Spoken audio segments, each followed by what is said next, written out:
Yes. Good morning, children.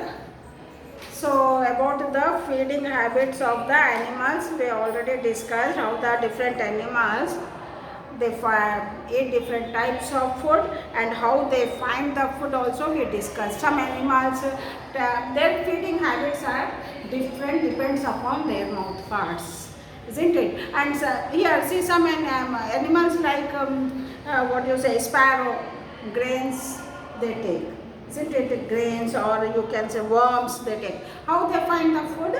By looking, by seeing they find the food. Dogs, how the dogs takes the food? What the dog takes the food? Milk, bread, biscuits, isn't it? This is the food. How it takes the food? By smelling. Smelling is very strong. Sniffing property is very strong for dogs. In the same way, cows takes the grass, isn't it? Grass eating animal. Or deers also takes the plants or plant. These are called plant eating animals. How they find the food? By looking, by seeing they find the food, isn't it? Lions, tigers, by hearing, by seeing, they find the food. What they take? They take the other animals. They take the flesh of other animals, isn't it? Fox, they take the flesh of other animals, isn't it? By seeing only. Vultures, eagles, their sight is very strong. From hundreds of kilometers, they see from the sky to down their prey, and they come down and they take the food, isn't it? So their sight is very strong, isn't it? So in this way we see the different animals takes different types of food. Now based on this, which animals take the same type of food? What are the similarities? Isn't it? In this you will see I gave examples. Some animals takes only the plants or plant products, isn't it? Some animals takes only the other animals or flesh of other animals. Some animals takes both plants or animals, isn't it? Plants and animals. So the animals which takes the plants or plant products are called herbivorous animals. The animals which takes the flesh of other animals are called carnivorous animals. Fox, bear, lion, tiger, these are the examples of carnivorous animals.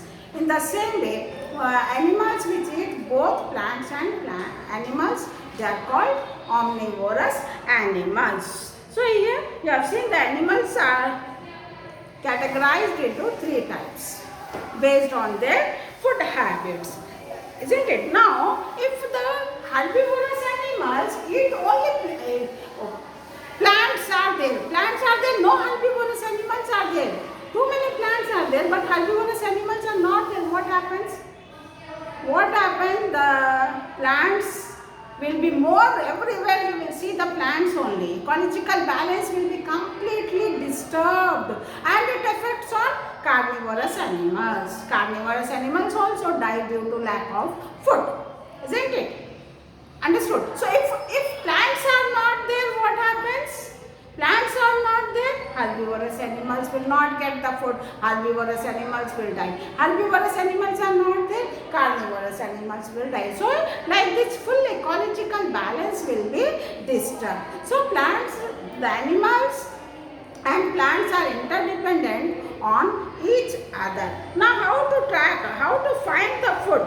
From finding food to eating it. See, specialized mouth parts will be there for the animals. How they find the food, how they track the food. See, the many animals are there, they depend on the plant, they depend on the food for, or they depend on other animals for the food.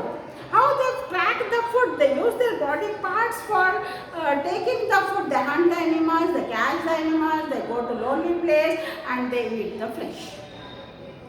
Isn't it? Tracking is also very important. Most of the animals they locate the food. For locating the food, sense organs are very important. Some animals have the sharp sight to locate the food, to find the food. They have sharp sight. Eyes are very sharp, like eagles, vultures. They have very sharp eyes. Lions, tigers, hearing power will be there.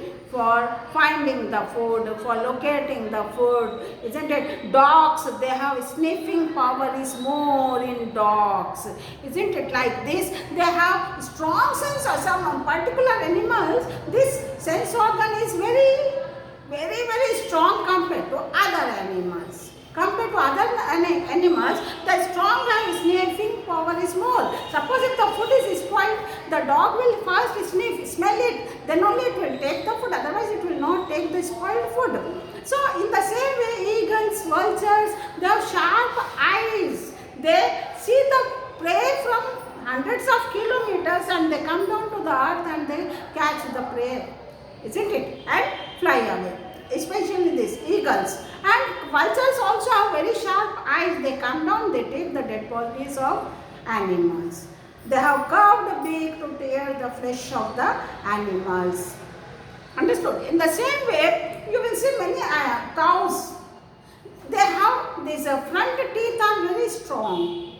And by looking only they find the food. Isn't it? So these what do you say? Eagles, vultures, they have strong claws also. Claws are strong. These claws are very strong. They catch hold their prey with the claws. These are the claws. Even tigers and lions, what they will do? They catch the food with their mouth. They sit in one place. They use their strong claws to tear the flesh. They catch hold of the prey with their claws and tear the flesh. Claws means these are the feet of the animals. Very strong claws will be there. These animals' claws are very strong to catch hold of the prey. Understood? So these animals have special sense organs. Some animals have very strong sense of smell. Some animals have very strong sense of touch. Some animals have hearing power is strong. Bats. These bats are very much active at night. By hearing only they catch the prey. By hearing only, so hearing power is strong for bats. Understood? So these animals, how they collect the food? Here see the body parts are given for collecting the food. How they use the body parts for taking the food. For example, hen. Which body part used by a hen? Small beak will be there. It uses the small beak to take the worm and legs. It scratches the soil to find the worms, to find the grains in the soil. With the small beak, it takes the food. With the small beak, it takes the food. In the same way, cow. The front teeth are called incisors. 4 incisors up and down. Upper jaw and lower jaw. The incisors are very strong. Very sharp incisors are there for the cows. It takes the grass with these incisors. You cut the grass with the incisors only. With mouth it takes the food. So here we see the different animals have different body parts they use to take the food. Dog. Dog uses its legs as well as mouth as well as the teeth also, canines, tearing teeth, isn't it? And tongue also. It uses tongue for lick the food, liquids. It takes the tongue for licking the food. It licks the food with the help of the tongue. Very important point to note down. Frog. Frog uses its, when the insect comes, the frog tongue is very sticky in nature. Long tongue, it throw it out. And when the insect is stick to its tongue, it swallow it immediately. Isn't it? So this, so dog and frog, what is the difference? Both are taking with the tongue. It licks the food with the tongue and the frog tongue is sticky in nature.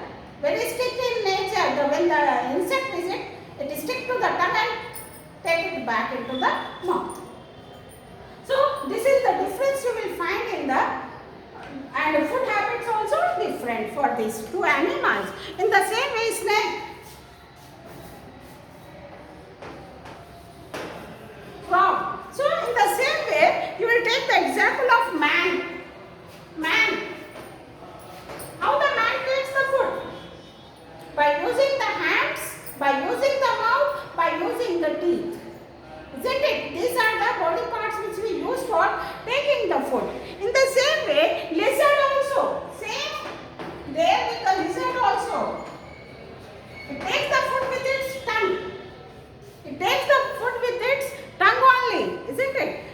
name? Vulture.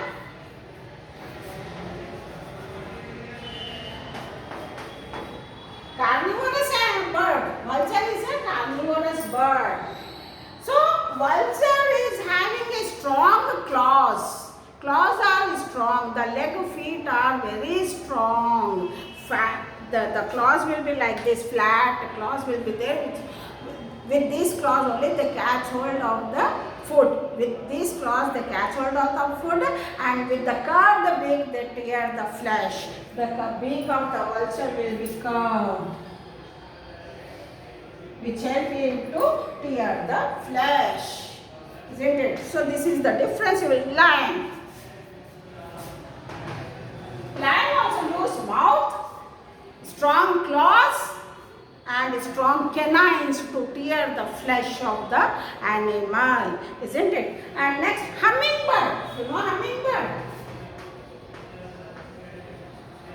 Very thin and long beak will be there for the hummingbird. Very thin and long beak will be there for the hummingbird. It sends its beak into the flower to suck the nectar. Understood? So these are the animals and the body parts which they use to take the food. Thank you, children.